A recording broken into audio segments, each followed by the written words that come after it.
Hi children, welcome to our channel learn think and grow. 1 മുതൽ 7 വരെയുള്ള ക്ലാസ്സുകളുടെ വീഡിയോകൾ നമ്മുടെ ചാനലിൽ അപ്ലോഡ് ചെയ്യുന്നുണ്ട്. ഓരോ ക്ലാസ്സുകളുടെയും വീഡിയോകൾ ചാനൽ പ്ലേലിസ്റ്റിൽ അവൈലബിൾ ആണ്. ഓരോ ക്ലാസ്സുകളുടെയും പ്ലേലിസ്റ്റ് ലിങ്കുകൾ വീഡിയോയുടെ താഴെ ഡിസ്ക്രിപ്ഷൻ ബോക്സിൽ നൽകിയിട്ടുണ്ട്. ഡിസ്ക്രിപ്ഷൻ ബോക്സിൽ ചാനലിൻ്റെ ഇമെയിൽ ഐഡിയും വാട്സാപ്പ് നമ്പറും കൊടുത്തിട്ടുണ്ട്. ഏതെങ്കിലും ക്ലാസ്സുകൾ ലഭിക്കുന്നില്ല എങ്കിൽ വാട്സാപ്പിൽ കോൺടാക്ട് ചെയ്യാവുന്നതാണ്.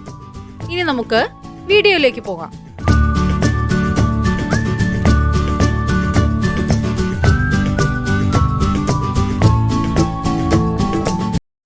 യൂണിറ്റ് 7 മോഹിതം, കുത്തബ് മിനാർ. മലയാളത്തിലെ പ്രമുഖ കഥാകാരനും നോവലിസ്റ്റും സഞ്ചാര സാഹിത്യകാരനുമായ എസ്.കെ. പൊറ്റക്കാട് കുത്തബ് മിനാർ സന്ദർശിച്ചതിൻ്റെ സ്മരണകളാണ് യാത്രാസ്മരണകൾ എന്ന കൃതിയിൽ നിന്നെടുത്ത കുത്തബ് മിനാർ എന്ന ഈ പാഠഭാഗം. ഇന്ത്യയിലെ ചരിത്രപ്രസിദ്ധമായ സ്മാരകമാണ് കുത്തബ് മിനാർ. ഡൽഹിയിലാണത് സ്ഥിതി ചെയ്യുന്നത്. ഡൽഹിയിൽ താമസിച്ചിരുന്ന കാലത്ത് ഞാൻ 2-3 തവണ കുത്തബ് മിനാർ സന്ദർശിക്കുകയുണ്ടായിട്ടുണ്ട്. ആ മനോഹര ഗോപുരവും പരിസരവും മനസ്സിൽ നിന്നും മായ്ക്കാൻ കഴിയുന്നില്ല. ഒരു സൈക്കിൾ വാടകയ്ക്കെടുത്ത് ഡൽഹിയിലെ കുഗ്രാമങ്ങളിലൂടെ സഞ്ചരിച്ച് ഉച്ചയോടുകൂടി ഞാൻ കുത്തബ് മിനാറിൽ ചെന്നു ചേരും. അടുത്തുള്ള ഏതെങ്കിലും ഒരു കടയിൽ നിന്ന് ചപ്പാത്തിയും കിഴങ്ങുകറിയും വാങ്ങിക്കഴിച്ച് മിനാറിന്റെ മുമ്പിലെ പൂങ്കാവനത്തിൽ കുറച്ചുനേരം വിശ്രമിച്ച് പിന്നെ ഗോപുരത്തിന്റെ പടവുകൾ കയറി ഒത്ത മുകളിൽ ചെന്നിരിക്കും. ആ ഇരുമ്പ് വേലിയുടെ ദണ്ഡും പിടിച്ചുകൊണ്ട് അകലെ ചുറ്റുപാടും ഒന്ന് കണ്ണോടിക്കുമ്പോൾ സ്വപ്നതുല്യമായ ഒരു കാഴ്ച ലഭിക്കും. എസ്.കെ. പൊറ്റക്കാട് ഡൽഹിയിൽ താമസിക്കുന്ന സമയത്ത് കുത്തബ് മിനാർ സന്ദർശിച്ചതിനെ കുറിച്ചാണ് പറയുന്നത്. ഒരു സൈക്കിൾ വാടകയ്ക്കെടുത്ത് ഡൽഹിയിലെ നാട്ടിൻപുറങ്ങളിലൂടെ സഞ്ചരിച്ച് ഉച്ചയോടുകൂടി അദ്ദേഹം കുത്തബ് മിനാറിലെത്തി. അവിടെ അടുത്തുള്ള ഒരു കടയിൽ നിന്ന് ചപ്പാത്തിയും കിഴങ്ങുകറിയും ഒക്കെ വാങ്ങിക്കഴിച്ചു. മിനാറിന്റെ മുമ്പിൽ ഒരു പൂങ്കാവനമുണ്ട്. പൂങ്കാവനം, പൂന്തോട്ടം. അവിടെ കുറച്ചുനേരം വിശ്രമിച്ച് പിന്നെ ഗോപുരത്തിന്റെ പടികൾ കയറി ഏറ്റവും മുകളിൽ ചെന്നിരിക്കും. ഏറ്റവും ഉയരത്തിൽ നിന്ന് ചുറ്റുപാടും കണ്ണോടിക്കുമ്പോൾ അദ്ദേഹം കാണുന്ന കാഴ്ചകളെ കുറിച്ചാണ് പറയുന്നത്. ആൾപ്പാർപ്പില്ലാത്ത കുടിലിന്റെ മുറ്റത്ത് മഴക്കാലത്തു നിറയെ ഞാഞ്ഞൂൽ പുറ്റുകൾ പൊന്തി നിൽക്കുന്നത് നിങ്ങൾ കണ്ടിരിക്കുമല്ലോ. ഞാഞ്ഞൂൽ എന്നാൽ മണ്ണിര.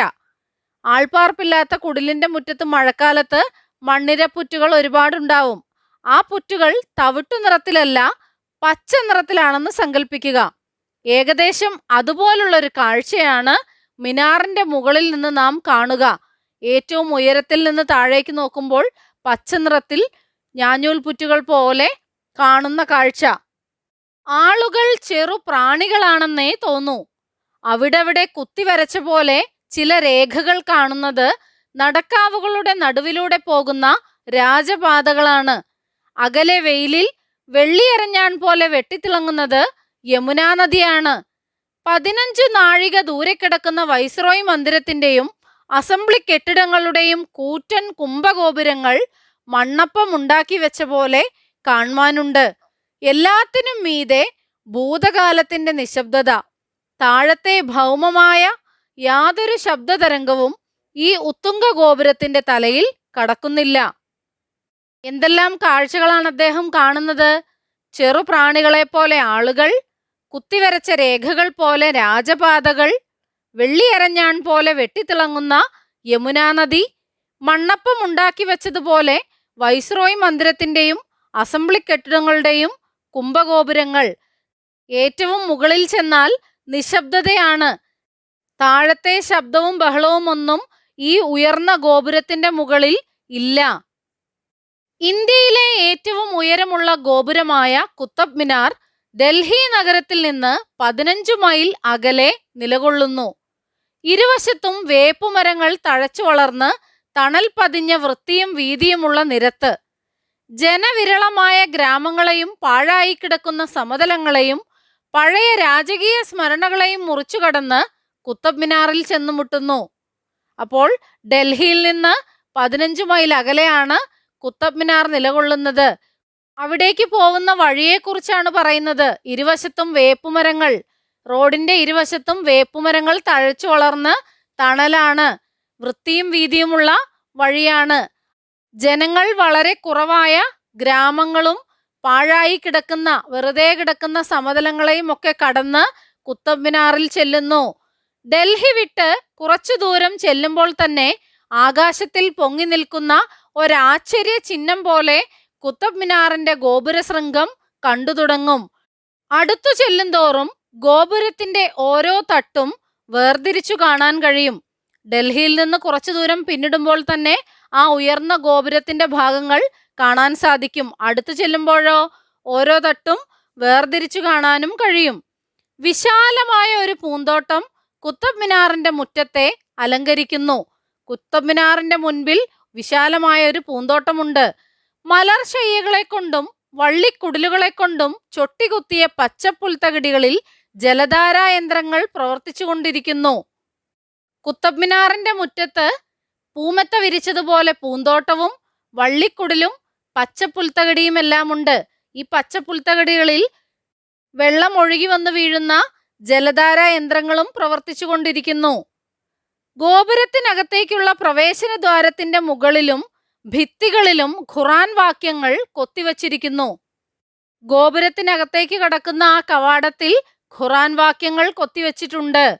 ഗോപുരത്തിന്റെ ശരിയായ ഉയരം 242 അടി 1 അങ്കുലമാണ്. മുകളിൽ കയറി എത്തുക എന്നത് പ്രയാസം കുറഞ്ഞ കാര്യമല്ല. പിരിയാണിയുടെ ആകൃതിയിൽ ചുറ്റിക്കൊണ്ടുള്ള പടവുകളാണ്. ആകെ 379 പടവുകൾ.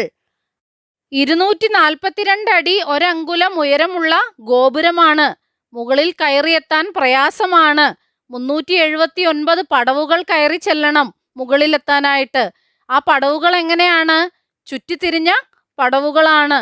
മേൽപോട്ട് ചെല്ലുന്തോറും പടവുകളുടെ വീതി ചുരുങ്ങിത്തുടങ്ങും. മുകളിലേക്ക് കയറുന്തോറും വീതി കുറഞ്ഞ സ്റ്റെപ്പുകളാണ്. ഉള്ളിലേക്ക് കാറ്റും വെളിച്ചവും കിട്ടുന്നതിന് ഗോപുരഭിത്തിയിൽ ഇടയ്ക്കിടെ ചെറിയ ജാലകങ്ങളുണ്ട്. പക്ഷേ കുറെ മുകളിലേക്ക് ചെല്ലുമ്പോൾ വെളിച്ചം കിട്ടാതെ കൂറ്റിരുട്ടിൽ ഇടുങ്ങിയ കൽപ്പടവുകളിൽ തപ്പിത്തടഞ്ഞു കയറേണ്ടതായി വരും. മുകളിൽ നിന്നിറങ്ങി വരുന്ന സന്ദർശകന്മാരുമായി കൂട്ടിമുട്ടിപ്പോകാതിരിപ്പാൻ ഒച്ചയനക്കിക്കൊണ്ടിരിക്കണം. നേരിയ ശബ്ദം മതി. പ്രതിധ്വനി ഭയങ്കരമായിരിക്കും. കുറെ പടികൾ കയറി ചെല്ലുമ്പോൾ വീതി കുറഞ്ഞ പടികളാണ്. മാത്രമല്ല വെളിച്ചവും കുറവായിരിക്കും. താഴെ നിന്ന് മുകളിലേക്ക് കയറി പോകുമ്പോൾ മുകളിൽ നിന്ന് താഴേക്ക് ഇറങ്ങി വരുന്ന സന്ദർശകന്മാരുമായി കൂട്ടിമുട്ടാനുമിടയുണ്ട്. വെളിച്ചം തീരെ ഇല്ല, കുറവായിരിക്കും. അതിനാൽ ഒച്ചയനക്കിക്കൊണ്ട് വേണം കയറിപ്പോവാനായിട്ട്. നേരിയ ശബ്ദം മതി, ചെറിയ ഒരു ശബ്ദം മതി. അതിന്റെ പ്രതിധ്വനി ഭയങ്കരമായിരിക്കും. മുഴക്കം കേൾക്കാം. പ്രതിധ്വനി, മുഴക്കം. പടവുകൾ കയറി ക്ഷീണിക്കുമ്പോൾ വിശ്രമിക്കാനിടയ്ക്ക് ഓരോ തട്ടു കാണാം. ചുറ്റുവൃത്താകൃതിയുള്ള വ്രാന്തയോട് കൂടിയ ഇങ്ങനത്തെ 5 കക്ഷ്യകളുണ്ട്. പടവുകൾ കയറി ക്ഷീണിച്ചു ചെല്ലുമ്പോൾ വിശ്രമിക്കാൻ ഇടയ്ക്കിടെ ഓരോ തട്ടുകളുണ്ട്. ചുറ്റുവൃത്താകൃതിയിലുള്ള വരാന്തയോട് കൂടിയ തട്ടുകളാണുള്ളത്. ചുവട്ടിൽ വലിയ വ്യാസത്തോട് കൂടിയതാണെങ്കിലും മുകളിലേക്ക് ചെല്ലുന്തോറും കൂർത്തു വരുന്ന ഈ ഗോപുരത്തിന്റെ ഒടുവിലത്തെ കക്ഷ്യ ഏറ്റവും ഇടുങ്ങിയതാണ്. ഒടുവിലത്തെ തട്ട് ഏറ്റവും ഇടുങ്ങിയതാണ്. തളർച്ച മാറ്റാൻ ഒരു 10 മിനിറ്റ് സമയം ആ തറയിൽ തന്നെ ഇരുന്നു പോകും. ഒരുപാട് പടികൾ കയറി മുകളിലേക്ക് ചെല്ലുമ്പോൾ അവിടെ ഇടുങ്ങിയ തട്ടാണുള്ളത്. അവിടെ എത്തുമ്പോഴേക്കും എല്ലാവരും ക്ഷീണിച്ചു പോകും. ക്രിസ്താബ്ദം, ക്രിസ്തുവർഷം 1206 കുത്തബ്ദീൻ ഐബക്ക് എന്ന ചക്രവർത്തിയാണ് ഈ ഗോപുരത്തിന്റെ പ്രവൃത്തി തുടങ്ങിവെച്ചത്. 1210 ഷംസുദ്ദീൻ അൽതമിഷ് ചക്രവർത്തി അതിന്റെ പണി പൂർത്തിയാക്കി. 1206 കുത്തബ്ദീൻ ഐബക്കാണ് ഈ ഗോപുരത്തിന്റെ പണി തുടങ്ങിവെച്ചത്. അത് പൂർത്തിയാക്കിയത് ഷംസുദ്ദീൻ അൽതമിഷ് ആണ്. 1210 വിശ്വവിഖ്യാതമായ ഈ ഗോപുരം സന്ദർശിക്കുവാൻ ദിവസേന വരുന്ന നൂറുകണക്കായ ജനങ്ങളുടെ പ്രവാഹം ഇതിന്റെ പരിസരത്തിൽ ഒരു ചെറിയ അങ്ങാടിയെ വളർത്തിയിട്ടുണ്ട്. ലോകപ്രസിദ്ധമായ ഈ ഗോപുരം സന്ദർശിക്കുവാൻ ഒരുപാട് ആളുകൾ അവിടേക്ക് എത്താറുണ്ട്. അതുകൊണ്ട് തന്നെ ഈ ഗോപുരത്തിന്റെ പരിസരത്ത് ഒരു ചെറിയ അങ്ങാടിയും ഉണ്ടായി വന്നിട്ടുണ്ട്. ഒഴിവു ദിവസങ്ങളിൽ ഗോപുരത്തിന്റെ ചുറ്റുമുള്ള മനോഹരമായ പാർക്ക് ഡൽഹിയിൽ നിന്നും മറ്റും വിനോദയാത്രയ്ക്ക് വരുന്ന വിദ്യാർത്ഥികളെ കൊണ്ട് നിറഞ്ഞിരിക്കും. ഈ ഗോപുരത്തിനു ചുറ്റും മനോഹരമായ ഒരു പാർക്കുണ്ട്. അവധി ദിവസങ്ങളിൽ അവിടേക്ക് ഡൽഹിയിൽ നിന്നും മറ്റും വിനോദയാത്രയ്ക്ക് വരുന്ന വിദ്യാർത്ഥികളെ കൊണ്ട് അവിടം നിറഞ്ഞിരിക്കും. കുത്തബ് മിനാർ ഒരിക്കൽ സന്ദർശിച്ച ഒരാൾക്ക് അവിടുത്തെ കാഴ്ചകൾ മറക്കുവാൻ കഴിയുന്നതല്ല. ഏറ്റവും ഉയർന്ന ഒരു ഗോപുരം സന്ദർശിക്കുക മാത്രമല്ല നാം ചെയ്യുന്നത്, ഏറ്റവും ശാന്തവും ചരിത്ര സ്മരണകൾ ഉണർത്തുന്നതുമായ ഒരു ഗ്രാമത്തിന്റെ ഹൃദയത്തിൽ കടന്നിരുന്ന് പല പുത്തൻ സ്വപ്നങ്ങൾ കാണുക കൂടിയാണ്. എന്താണ് എഴുത്തുകാരൻ പറയുന്നത്? കുത്തബ് മിനാർ ഒരിക്കൽ സന്ദർശിച്ചാൽ പിന്നെ ആ ദൃശ്യാനുഭവങ്ങൾ അതൊരിക്കലും മറക്കാൻ സാധിക്കുന്നതല്ല, മനസ്സിൽ നിന്ന് മായില്ല എന്നാണ് അദ്ദേഹം പറയുന്നത്. യാത്രാസ്മരണകൾ. എസ്.കെ. പൊറ്റക്കാട്ട്. എസ്.കെ. പൊറ്റക്കാട്ട് ശങ്കരൻകുട്ടി കുഞ്ഞിരാമൻ പൊറ്റക്കാട്ട് 1913 കോഴിക്കോട് ജില്ലയിൽ ജനിച്ചു. ഒരു ദേശത്തിന്റെ കഥ, ഒരു തെരുവിന്റെ കഥ, രാജമല്ലി, വനകൗമുദി, വിഷകന്യക, ബാലിദ്വീപ്, കാപ്പിരികളുടെ നാട്ടിൽ, സിംഹഭൂമി, പാതിരാസൂര്യന്റെ നാട്ടിൽ എന്നിവ പ്രധാന കൃതികൾ. കേരള കേന്ദ്ര സാഹിത്യ അക്കാദമി അവാർഡുകൾ, ഭാരതീയ ജ്ഞാനപീഠ പുരസ്കാരം എന്നിവ ലഭിച്ചു. 1982 അന്തരിച്ചു. കണ്ടെത്താം. കുത്തബ് മിനാറിന്റെ മുകളിൽ നിന്നുമുള്ള സ്വപ്നതുല്യമായ കാഴ്ചകൾ എന്തൊക്കെയാണ്? എന്തെല്ലാമാണ്? ചെറുപ്രാണികളെപ്പോലെ ആളുകൾ, കുത്തിവരച്ച രേഖകൾ പോലെ രാജപാതകൾ, വെള്ളിയരഞ്ഞാൺ പോലെ വെട്ടിത്തിളങ്ങുന്ന യമുനാ നദി, മണ്ണപ്പമുണ്ടാക്കി വെച്ചതുപോലെ വൈസ്രോയി മന്ദിരത്തിന്റെയും അസംബ്ലി കെട്ടിടങ്ങളുടെയും കുംഭഗോപുരങ്ങൾ.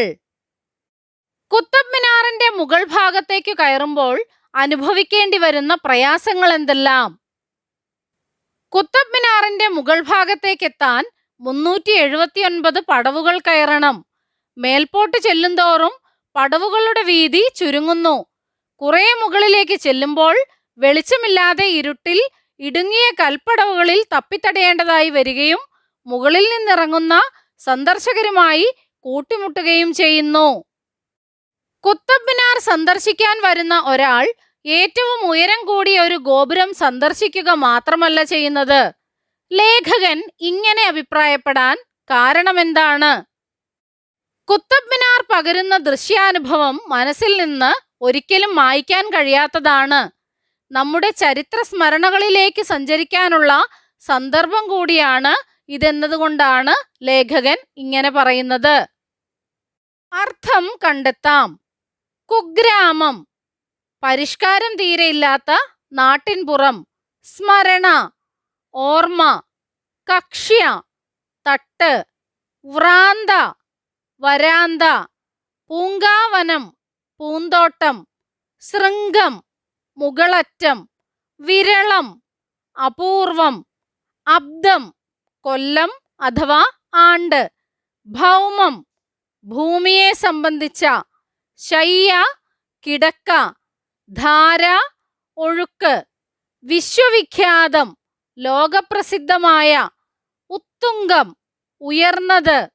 പ്രാന്തം, അതിർത്തി. പ്രതിധ്വനി, മാറ്റൊലി അഥവാ മുഴക്കം. ചിഹ്നം ചേർത്തെഴുതാം. ഒരാശ്ചര്യ ചിഹ്നം പോലെ കുത്തബ് മിനാറിന്റെ ഗോപുര ശൃംഗം കണ്ടു തുടങ്ങും. തന്നിട്ടുള്ള ചിഹ്നങ്ങളിൽ ഏതാണ് ആശ്ചര്യചിഹ്നം? ഇതാണ്. വാക്യങ്ങളിലും വാചകങ്ങളിലുമെല്ലാം ആശ്ചര്യചിഹ്നം അഥവാ വിക്ഷേപിണി ഉപയോഗിക്കുന്നത് വിസ്മയം, വെറുപ്പ്, സന്തോഷം, സങ്കടം, പരിഹാസം തുടങ്ങിയ വികാരങ്ങളെ സൂചിപ്പിക്കുന്നതിനാണ്. ആദ്യത്തെ ചിഹ്നം ഏതാണ്? ചോദ്യചിഹ്നം അഥവാ കാഗു എന്നാണ് പറയുന്നത്. എന്തിനാണ് ചോദ്യചിഹ്നം? ചോദ്യത്തിന്റെ അവസാനം ഉപയോഗിക്കുന്ന ചിഹ്നമാണ് ചോദ്യചിഹ്നം. രണ്ടാമത്തേത് എന്താണ്? ഫുൾ സ്റ്റോപ്പ് അഥവാ പൂർണ്ണവിരാമം, ബിന്ദു എന്നൊക്കെ പറയാം. എന്തിനാണത്? വാക്യത്തിന്റെ അവസാനം ഉപയോഗിക്കുന്നു. അടുത്തതോ? കോമ അഥവാ അല്പവിരാമം, അങ്കുശം എന്നൊക്കെ പറയുന്നത്. അല്പം നിർത്തേണ്ട ഭാഗത്ത് അല്പവിരാമം ഉപയോഗിക്കുന്നു. ആശ്ചര്യചിഹ്നം അഥവാ വിക്ഷേപണി എന്തിനാണെന്ന് നമ്മൾ പറഞ്ഞു. വികാരം, വിസ്മയം, ആശ്ചര്യം കാണിക്കുന്ന, വെറുപ്പിനെ കാണിക്കാൻ, സന്തോഷം, സങ്കടം പോലുള്ള വികാരങ്ങളെ സൂചിപ്പിക്കാനാണ് വിക്ഷേപണി ഉപയോഗിക്കുന്നത്. അടുത്തത് ഏതാണ്? ഉദ്ധരണി. അതായത് സംഭാഷണം, ചില പ്രയോഗങ്ങൾ, ഉദ്ധരണി എന്നിവയെ എടുത്തു കാണിക്കുന്നതിനാണ് ഉദ്ധരണി ഉപയോഗിക്കുന്നത്. അടുത്തതോ? ഭിത്തിക, അപൂർണ വിരാമം. അതായത് ഒരു വാചകത്തിന്റെ സമനിലയിലുള്ള ഭാഗങ്ങളെ, രണ്ട് ഭാഗങ്ങളെ വേർപെടുത്തുന്നതിനാണ് ഭിത്തിക ഉപയോഗിക്കുന്നത്. ഒരു കഥാഭാഗം കൊടുത്തിട്ടുണ്ട്. ഉചിതമായ ചിഹ്നങ്ങൾ ചേർത്തു നോക്കാം. ഒരിക്കൽ പാക്കനാരും ഭാര്യയും മുളവെട്ടുകയായിരുന്നു. ഈ വാചകത്തിൽ ഏതു ചിഹ്നമാണ് ഉപയോഗിക്കേണ്ടത്? പൂർണ്ണവിരാമം അഥവാ ഫുൾ സ്റ്റോപ്പ് ആണ് ഉപയോഗിക്കേണ്ടത്. ആ വാചകം അവിടെ തീർന്നു. ഒരിക്കൽ പാക്കനാരും ഭാര്യയും മുളവെട്ടുകയായിരുന്നു. ഒരു വലിയ മുള വെട്ടിയപ്പോൾ അതിനകത്തെന്തോ കിലുങ്ങുന്നു. പെട്ടെന്ന് പാക്കനാരുടെ ഭാര്യ പറഞ്ഞു, നോക്കൂ, അതെന്താണ്? ഇവിടെയോ? ഒരു വലിയ മുള വെട്ടിയപ്പോൾ അതിനകത്തെന്തോ കിലുങ്ങുന്നു. പെട്ടെന്ന് പാക്കനാരുടെ ഭാര്യ പറഞ്ഞു. അവിടെ എന്താണ്? ഭിത്തികയാണ്. ഭിത്തിക അഥവാ അപൂർണ വിരാമം. അടുത്തതോ? നോക്കൂ, അതെന്താണ്? അങ്ങനെ ചോദിക്കുന്നത് പാക്കനാരുടെ ഭാര്യയാണ്. അപ്പോൾ ആ ഭാഗം ഉദ്ധരണി, സംഭാഷണമാണ്. ഉദ്ധരണിയിലാണ് ഇടേണ്ടത്. നോക്കൂ, അതെന്താണ്? നോക്കൂ, അവിടെ ഒരു അല്പം നിർത്തുണ്ട്. അതിനാൽ നോക്കൂവിന് ശേഷം കോമ വേണം. കോമ അഥവാ അല്പവിരാമം. അതെന്താണ്? ചോദ്യമാണ്. അതെന്താണ് കഴിഞ്ഞ് ചോദ്യചിഹ്നവും ചേർക്കണം. പാക്കനാർ ശ്രദ്ധിക്കുന്നില്ലെന്നു കണ്ട് ഭാര്യ അതിനടുത്തു ചെന്നു. അവിടെ എന്താണ്? പൂർണ്ണവിരാമമാണ്, ഫുൾ സ്റ്റോപ്പ്. പാക്കനാർ ശ്രദ്ധിക്കുന്നില്ലെന്ന് കണ്ട് ഭാര്യ അതിനടുത്തു ചെന്നു. അവർ ഞെട്ടിപ്പോയി. അവിടെയും പൂർണ്ണവിരാമമാണ്. മുളങ്കുറ്റി നിറയെ സ്വർണ്ണ നാണയങ്ങൾ. അവർ ഞെട്ടിപ്പോയി എന്നാണ് അതിന് തൊട്ടു മുൻപുള്ളത്. ആശ്ചര്യപ്പെട്ടു. മുളങ്കുറ്റി നിറയെ സ്വർണ്ണ നാണയങ്ങൾ. ആശ്ചര്യചിഹ്നമാണ് സ്വർണ്ണ നാണയങ്ങൾ എന്ന വാക്കിന് ശേഷം ഉപയോഗിക്കേണ്ടത്. ആശ്ചര്യചിഹ്നം അഥവാ വിക്ഷേപിണി. അനുഭവ വിവരണം തയ്യാറാക്കാം. ലേഖകൻ കണ്ട സ്വപ്നതുല്യമായ കാഴ്ച പാഠഭാഗത്ത് വർണ്ണിച്ചിട്ടുണ്ടല്ലോ. ഇത്തരത്തിലുള്ള ഏതു കാഴ്ചയാണ് നിങ്ങളുടെ അനുഭവത്തിലുള്ളത്? കൂട്ടുകാർ എഴുതി നോക്കുക. ഒരു ഉദാഹരണം ഇവിടെ നൽകിയിട്ടുണ്ട്. കഴിഞ്ഞ അവധിക്കാലത്ത് മലമ്പുഴയിലേക്കായിരുന്നു ഞങ്ങളുടെ യാത്ര. അച്ഛനും അമ്മയും അനിയത്തിയുമാണ് കൂടെയുണ്ടായിരുന്നത്. മലമ്പുഴ അണക്കെട്ടിനെ കുറിച്ച് പഠിച്ചിട്ടുണ്ടെങ്കിലും ഇതുവരെ അവിടെ പോകാൻ കഴിഞ്ഞിരുന്നില്ല. അങ്ങനെ ഞങ്ങൾ മലമ്പുഴയിലെത്തി. കാറിൽ നിന്നിറങ്ങിയ ഞങ്ങൾ പ്രവേശന കവാടത്തിലൂടെ അകത്തു കടന്നു. അവിടെ ഞങ്ങളെ എതിരേറ്റത് ഒരു കൊച്ചു സ്വർഗം പോലെ തോന്നുന്ന പൂന്തോട്ടമാണ്. പല വർണ്ണങ്ങളിലുള്ള പൂക്കൾ ചൂടിയ മരങ്ങളും ചെടികളും വള്ളികളും, നിറങ്ങൾ വാരി വിതറിയ പോലെ എങ്ങും പൂക്കൾ, പച്ചപ്പുൽ തകിടുകൾ. ഞാനും അനിയത്തിയും അല്പനേരം അവിടെ കളിച്ചു. കുറച്ചകലെ ഒരു വലിയ മതിൽ ആകാശം മുട്ടെ ഉയർന്നു നിൽക്കുന്നു. കളിച്ചുകൊണ്ടിരിക്കുന്ന ഞങ്ങളോട് അണക്കെട്ടിന് മുകളിൽ കയറേണ്ടേ എന്ന് അച്ഛൻ ചോദിച്ചപ്പോഴാണ് ആ വലിയ മതിൽ അണക്കെട്ടാണെന്ന് മനസ്സിലായത്. അവിടെയുള്ള തൂക്കുപാലത്തിലൂടെ അണക്കെട്ടിനടുത്തേക്ക് പോയത് ഇപ്പോഴും പേടിയോടെ മാത്രമേ എനിക്ക് ഓർമ്മിക്കാൻ കഴിയൂ. വെള്ളത്തിന് മുകളിലൂടെ അങ്ങോട്ടും ഇങ്ങോട്ടും ആടിയുള്ള ആ യാത്ര. അണക്കെട്ടിന് മുകളിൽ നിന്നുള്ള കാഴ്ച അതിമനോഹരമാണ്. അണക്കെട്ടിന്റെ ഒരു വശത്ത് മനോഹരമായ പൂന്തോട്ടം, മറുവശത്ത് വിശാലമായ ജലാശയം. അനങ്ങാതെ പരന്നുകിടക്കുന്ന നീലജലാശയത്തെ തടഞ്ഞു നിർത്തിയിരിക്കുന്ന അണക്കെട്ടിന്റെ ഉറപ്പും ബലവും എന്നെ അത്ഭുതപ്പെടുത്തി. മുകളിലൂടെ കുറെ കുഞ്ഞു പെട്ടികൾ ആകാശത്ത് ഒഴുകിപ്പോകുന്നു. ഞങ്ങളും അതിൽ കയറി.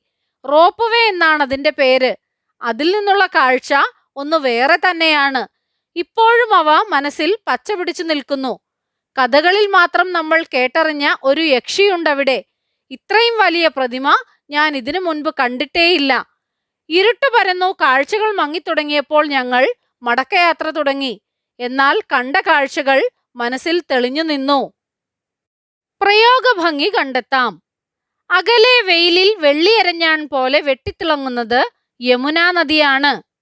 യമുനാ നദിയെ വെള്ളിയരഞ്ഞാൺ പോലെ എന്ന് വിശേഷിപ്പിക്കാൻ കാരണമെന്താവാം?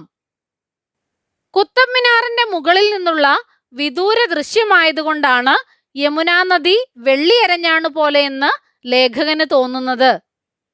ഇതുപോലെയുള്ള മറ്റു പ്രയോഗങ്ങൾ കണ്ടെത്തി എഴുതുക. സ്വർണത്തളിക, മണ്ണപ്പം ഉണ്ടാക്കി വച്ച പോലെ, ചെറുപ്രാണികൾ പോലെ, ആശ്ചര്യ ചിഹ്നം പോലെ എന്നീ പ്രയോഗങ്ങൾ പാഠഭാഗത്ത് പറയുന്നുണ്ട്. ചെറുപ്രാണികളെ പോലെ ആളുകൾ. പിന്നെയോ വൈസ്രോയ് മന്ദിരത്തിന്റെയും അസംബ്ലി കെട്ടിടങ്ങളുടെയും കുംഭഗോപുരങ്ങൾ മണ്ണപ്പം ചുട്ടുവെച്ചതുപോലെ എന്ന് പറയുന്നുണ്ട്. പിന്നെ എന്താണ് പറയുന്നത്? ആശ്ചര്യ ചിഹ്നം പോലെ ഗോപുരം. ഇതുപോലെയുള്ള മറ്റു പ്രയോഗങ്ങൾ കണ്ടെത്തി കൂട്ടുകാർ എഴുതുക. യാത്രയ്ക്ക് മുൻപ് നിങ്ങളുടെ സ്കൂളിൽ നിന്ന് പഠനയാത്ര പോകാൻ തീരുമാനിച്ചാൽ എന്തൊക്കെ ഒരുക്കങ്ങളാണ് നടത്തേണ്ടത്? എഴുതി നോക്കൂ. എന്തൊക്കെ ഒരുക്കങ്ങളാണ്? പോകേണ്ട സ്ഥലം നിശ്ചയിക്കണം, യാത്രയുടെ തീയതി തീരുമാനിക്കണം, പങ്കെടുക്കുന്നവർക്കുള്ള അറിയിപ്പ് നൽകണം, വാഹനം ഏർപ്പെടുത്തണം, ആവശ്യമായ സാധന സാമഗ്രികൾ ഒരുക്കാൻ നിർദ്ദേശിക്കണം, രക്ഷിതാവിന്റെ സമ്മതം വേണം, പോകുന്ന സ്ഥലങ്ങളെക്കുറിച്ച് വിവരങ്ങൾ ശേഖരിക്കണം. പദങ്ങൾ കണ്ടെത്താം. മലർശയ്യകളെ കൊണ്ട് ചൊട്ടികുത്തിയ പച്ചപ്പുൽത്തകിടികൾ. മലർ എന്ന പദം വിശേഷണമായി ഉപയോഗിക്കുന്ന മറ്റു വാക്കുകൾ കണ്ടെത്തൂ. ഏതൊക്കെയാണ്? മലർ മണം, മലർമാല, മലർപ്പൊടി, മലർമെത്ത, മലർവാടി. മലർമണം എങ്ങും പരന്നു, മലർമാല ചൂടി അവൾ വന്നു. യാത്രാ വിവരണം തയ്യാറാക്കാം. കൂട്ടുകാർ നടത്തിയ ഒരു പഠനയാത്രയുടെ വിവരണം എഴുതി തയ്യാറാക്കുക. വിശേഷിപ്പിക്കാം. നേരിയ ശബ്ദം. ശബ്ദത്തെ വിശേഷിപ്പിച്ചിരിക്കുന്നു. എങ്ങനെയുള്ള ശബ്ദമാണ്? നേരിയ ശബ്ദമാണ്. ചെറിയ ജാലകം. ജാലകം എങ്ങനെയുള്ളതാണ്? ചെറിയതാണ്. മനോഹരമായ ഉദ്യാനം. ഉദ്യാനം എന്നാൽ പൂന്തോട്ടം. പൂന്തോട്ടം എങ്ങനെയുള്ളതാണ്? മനോഹരമാണ്. വലിയ വീട്. എങ്ങനെയുള്ള വീടാണ്? വലിയ വീട്. ഇവയെല്ലാം വിശേഷണങ്ങളാണ്. നേരിയ, ചെറിയ, മനോഹരമായ, വലിയ എന്നീ പദങ്ങളാണ് അടിവരയിട്ടിരിക്കുന്നത്. അടിവരയിട്ടിരിക്കുന്ന ഈ പദങ്ങൾ പിന്നീട് വരുന്ന പദങ്ങളെ വിശേഷിപ്പിക്കുന്നതാണ്. രണ്ടാം പദത്തിന്റെ പ്രത്യേകതയാണ് വ്യക്തമാക്കുന്നത്. എങ്ങനെയുള്ള ശബ്ദമാണ്? നേരിയ ശബ്ദം. വീട്, വലിയ വീട്. ഇതുപോലെ തന്നിരിക്കുന്ന വാക്കുകൾക്ക് ഉചിതമായ വിശേഷണം വലയത്തിൽ നിന്നും കണ്ടെത്തുക. പൂവ്. എങ്ങനെയുള്ള പൂവാണ്? മെലിഞ്ഞ, ചുവന്ന, പഴുത്ത, തെളിഞ്ഞ, പതുക്കെ, ഉച്ചത്തിൽ. ഇവയിൽ ഏതാണ് യോജിക്കുന്നത്? ചുവന്ന പൂവ്. ചുവന്ന പൂവ്. വെള്ളം. തെളിഞ്ഞ വെള്ളം. ശരീരം. മെലിഞ്ഞ ശരീരം. മാങ്ങ. പഴുത്ത മാങ്ങ. നടന്നു. പതുക്കെ നടന്നു. പറഞ്ഞു. ഉച്ചത്തിൽ പറഞ്ഞു. പൂവ്, വെള്ളം, ശരീരം, മാങ്ങ എന്നിവ പേര്, നാമങ്ങളാണ്. അതിൻ്റെ കൂടെയും നമ്മൾ വിശേഷണം ചേർക്കാറുണ്ട്. നടന്നു, പറഞ്ഞു ഇവയെല്ലാം പ്രവൃത്തികളാണ്. പ്രവൃത്തിയുടെ കൂടെയും വിശേഷണങ്ങൾ ചേർക്കാറുണ്ട്. നമ്മുടെ ചാനലിൽ അപ്ലോഡ് ചെയ്യുന്ന എല്ലാ വീഡിയോകളും കുട്ടികൾക്ക് ഉപകാരപ്പെടുന്നുവെന്നറിയിച്ച എല്ലാവർക്കും നന്ദി. 1 മുതൽ 7 വരെ ക്ലാസ്സുകളുടെ എല്ലാ വീഡിയോകളും നമ്മുടെ ചാനലിൽ അപ്ലോഡ് ചെയ്യുന്നതായിരിക്കും. അപ്ലോഡ് ചെയ്യുന്ന എല്ലാ വീഡിയോകളും കാണുന്നതിനായി ചാനൽ മെമ്പർഷിപ്പിൽ ജോയിൻ ചെയ്യാം. അതിനായി ചെയ്യേണ്ടത് ഇത്രമാത്രം. സബ്സ്ക്രൈബ് ബട്ടൺ അടുത്തായി ജോയിൻ എന്ന ബട്ടൺ കാണാം. അതിൽ ക്ലിക്ക് ചെയ്യുക. 1ഉം 2ഉം ക്ലാസ്സുകളുടെ വീഡിയോകൾ കാണുന്നതിനായി ഇവിടെ ക്ലിക്ക് ചെയ്യാം. 1 മുതൽ 4 വരെയുള്ള ക്ലാസ്സുകളുടെ വീഡിയോകൾ കാണുന്നതിനായി ഇവിടെ ക്ലിക്ക് ചെയ്യാം. 1 മുതൽ 7 വരെയുള്ള ക്ലാസ്സുകളുടെ വീഡിയോകൾ കാണുന്നതിനായി ഇവിടെ ക്ലിക്ക് ചെയ്യാം. ചാനലിൽ അപ്ലോഡ് ചെയ്യുന്ന എല്ലാ വീഡിയോകളും കാണുന്നതിനായി ഇവിടെ ക്ലിക്ക് ചെയ്യാം. Thank you.